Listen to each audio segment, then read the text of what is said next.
E a história da minha prisão foi o seguinte: não foi nem por essa questão da JBS, foi uma outra questão, foi uma delação, não era bem delação, mas, enfim, uma confissão do Eike Batista dizendo que eu teria pedido 5 bilhões para a campanha do PT, o que era mentira. Mas ele disse isso para poder fugir da cadeia, porque ele tinha cometido outros delitos, inclusive com a Petrobras. Então, você veja, eu fui preso e, naquela situação escabrosa, a minha mulher estava sendo operada no Einstein. Eu estava lá com ela, ela estava sendo operada e a polícia foi lá no Einstein. E, nesse interim, sabendo que a polícia estava em casa e meu filho menor estava lá, eu peguei um táxi e fui para casa, não é para me entregar, enfim, para ver o que estava acontecendo. E era uma coisa absurda. Tanto é verdade que eu fui preso, mas fui solto imediatamente. Né? Houve uma reação da opinião pública, né? Isso veio a conhecimento de televisão, de jornais, etc.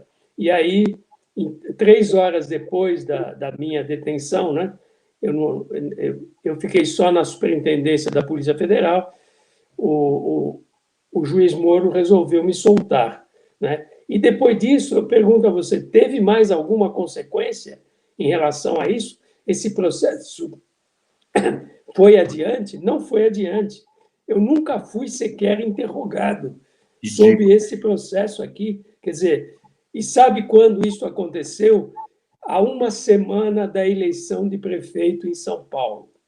Há uma semana da eleição de prefeito em São Paulo, ou seja, era para influenciar a eleição, era um ato político. Quer dizer, eu fui preso, quando eu fui preso, chamaram toda a imprensa para fazer um espetáculo, aquele espetáculo em frente da sua casa, aquela coisa horrorosa, né? E depois acabou. Né? Aí, todo mundo diz: foi preso. Na verdade, eu fui detido por algumas horas e fui solto imediatamente. Então, e não teve consequência nenhuma. Até hoje, não me devolveram os celulares, não me devolveram os laptops e ficou por isso mesmo. Então, você veja que não tinha fundamento nenhum essa minha prisão. Zero de fundamento. Né? Mas, em todo caso, ficou lá no meu currículo que eu fui preso. E isso saiu na imprensa internacional, quer dizer, acabou com a minha reputação, prejudicou o meu trabalho. Né? Aliás, não sou, e não tinha nada que ver, eu não tinha nada a ver com Lava Jato. Lava Jato é a operação que tem a ver com a Petrobras. Nunca houve nenhuma acusação minha em relação à Petrobras. Então, inclusive, depois foi tirado de lá um outro processo que seria referente à Lava Jato. Meus advogados conseguiram, com o Supremo, tirar o processo de Curitiba. Eu não tenho nenhum processo em Curitiba. Eu não tenho nada a ver com a Lava Jato. A Lava Jato é só nesse aspecto. Portanto, mas você sofre as consequências na vida pessoal. Imagina a família, imagina os filhos. E a minha mulher, que já sofria com problema de câncer, depois acabou falecendo, teve que suportar tudo isso. Né? Então, e além disso, sem falar dos processos administrativos, porque só o Tribunal de Contas abriu uns 15 processos contra mim, e cada um deles tem que ter advogados, tem que ter defesa e tudo mais.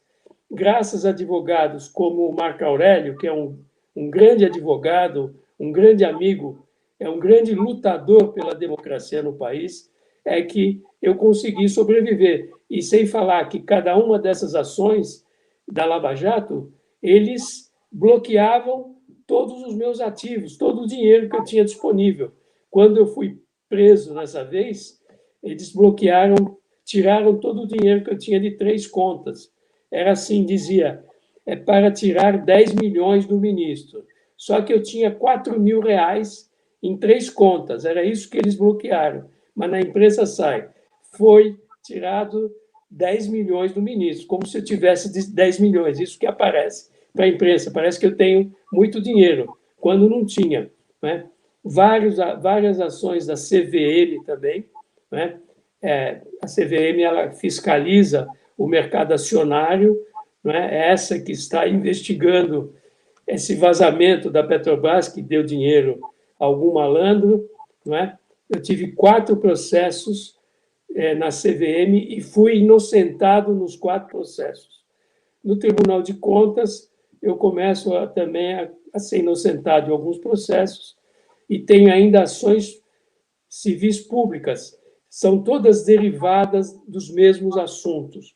Então, eu preciso ter um time de advogados que trabalha praticamente sem receber quase nada, porque eu não tenho como pagar, para me defender de toda essa agressão. Você é asfixiado, não é, por essa ação jurídica e não consegue fazer mais nada.